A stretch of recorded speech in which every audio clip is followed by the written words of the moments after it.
చెన్నైలో TVK party కీలక సమావేశం నిర్వహిస్తోంది. పార్టీకి చెందిన 234 మంది అభ్యర్థులతో పార్టీ అధినేత విజయ్ భేటీ అయ్యారు. ఫలితాల తర్వాత ఎలా వ్యవహరించాలనేది అభ్యర్థులకు దిశానిర్దేశం చేస్తున్నారు విజయ్. అభ్యర్థులంతా 17C ఫారాలతో మీటింగ్ కు హాజరయ్యారు. టీవీకే పార్టీకి ఎగ్జిట్ పోల్స్ అనుకూలంగా ఉండటంతో విజయ్ పార్టీ ఆఫీసులో ఈ మీటింగ్ ఏర్పాటు చేశారు. కొన్ని సర్వే సంస్థలైతే విజయ్ కింగ్ మేకర్ అవుతారంటూ అంచనా వేస్తున్నాయి.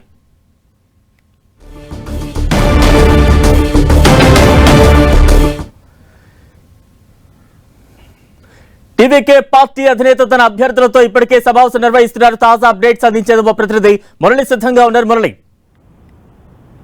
బలరాం, మీరు అన్నట్లుగా ఎగ్జిట్ పోల్ ఫలితాలు వెలువడిన తర్వాత తమిళ రాజకీయాలు ఒక్కసారిగా ఆసక్తికరంగా మారిపోయింది. నిన్న అనూహ్యంగా కొన్ని సంస్థలు ఇచ్చిన ఎగ్జిట్ పోల్లో టీవీకి ఏదైతే తమిళ వ్యతిరేక కలగం ఉందో ఆ పార్టీకి అనూహ్యంగా 1-2 కీలక సంస్థలు అధికారం దక్కబోతున్నాయి. విజయ్ కింగ్ మేకర్ అవ్వబోతున్నాడు. ఏకంగా 95 నుంచి 110 దాకా సీట్లు విజయ్ పార్టీకి రాబోతుందంటూ 1-2 కీలకమైన సంస్థలు తమ ఎగ్జిట్ పోల్ అంచనా విడుదల చేసిన నేపథ్యంలో ఒక్కసారిగా ఆ పార్టీ వ్యవహారం రాష్ట్రం అంతా కూడా చర్చనీయాంశంగా మారింది. నిజానికి కొన్ని కీలక సంస్థలు టీవీకి కేవలం 20 లోపే వస్తాయని చెప్పినట్టుకి ఎన్డీటీవీ, యాక్సిస్ మై ఇండియా లాంటి కీలకమైన సంస్థ మాత్రం చాలా వరకు 95 దాదాపు 100 సీట్లు తగ్గకుండా విజయ్కి రాబోతున్నాయంటూ కీలకమైన అంచనాలు వేసిన నేపథ్యంలో మొత్తంగా రాజకీయాలు మారిపోయి ఇవాళ ఈ ఫలితాల నేపథ్యంలో ఒక్కసారిగా విజయ్ అలర్ట్ అయ్యారు. ఇవాళ అనూహ్యంగా చెన్నై నగరంలోని తన ప్రధాన కార్యాలయంలో మొత్తం 234 మంది అభ్యర్థులు ఎవరైతే టీవీకే తరఫున బరిలో నిలిచి ఎన్నికల్లో పోటీ చేశారో అందరు అభ్యర్థులతో అత్యవసర సమావేశానికి పిలుపునిచ్చారు. దీంతో ఉదయం నుంచి హుటాహుటిన అనేక ప్రాంతాల నుంచి అభ్యర్థులు చెన్నై నగరంలోని పార్టీ కార్యాలయం చేరుకున్నారు. ప్రస్తుతం పార్టీ కార్యాలయంలో మొత్తం అభ్యర్థులతో అంతా కూడా విజయ్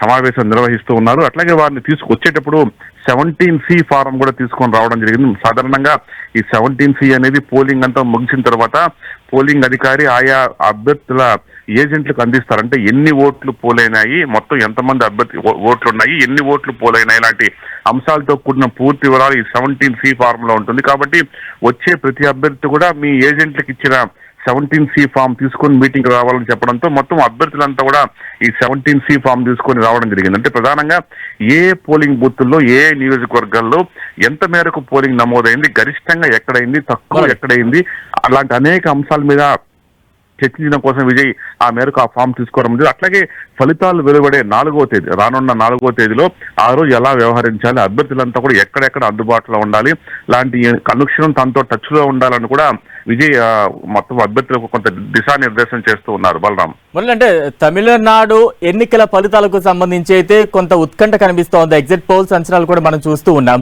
నెక్స్ట్ ఈ భేటీ ఇంకా ఎంతసేపు కొనసాగే అవకాశం ఉంది? దీని తర్వాత రిజల్ట్ వచ్చేంత వరకు కూడా ఏమైనా క్యాంపు రాజకీయాలు లాంటివి ఏమైనా స్టార్ట్ చేసే ఛాన్సెస్ ఏమైనా ఉంటాయా? 100% ఉంటాయి. ఎందుకంటే ఈ ఎగ్జిట్ పోల్ తర్వాత మొత్తం రాజకీయాలంతా కూడా ఒక్కసారిగా మారిపోయిందని చెప్పక తప్పదు. ప్రధానంగా ఏదైతే ఇప్పటివరకు మనకు ప్రధాన ప్రతిపక్షంగా అన్నాడీఎంకేకి చాలా వరకు ఏ ఎగ్జిట్ పోల్ కూడా అధికారం దక్కుతుందని చాలా వరకు ఇవ్వలేదు. ఈ నేపథ్యంలో అన్నాడీఎంకేకి ఒకవేళ టీవీకి అన్నాడీఎంకే కలిసి ప్రభుత్వాన్ని ఏర్పాటు చేసే అవకాశాలు కూడా లేకపోలేదని తమిళనాడు జోరుగా చర్చలు మొదలయ్యాయి. ప్రధానంగా అన్నాడీఎంకే ఇప్పటికే విజయ పార్టీతో సంప్రదింపులు జరిపేందుకు కొన్ని ప్రయత్నాలు కొనసాగిస్తున్నాయని తెలుస్తుంది. ప్రధానంగా మనకు తెలుసు అన్నాడీఎంకే కూటమిలో కీలకమైన భారతీయ జనతా పార్టీ ఉంది.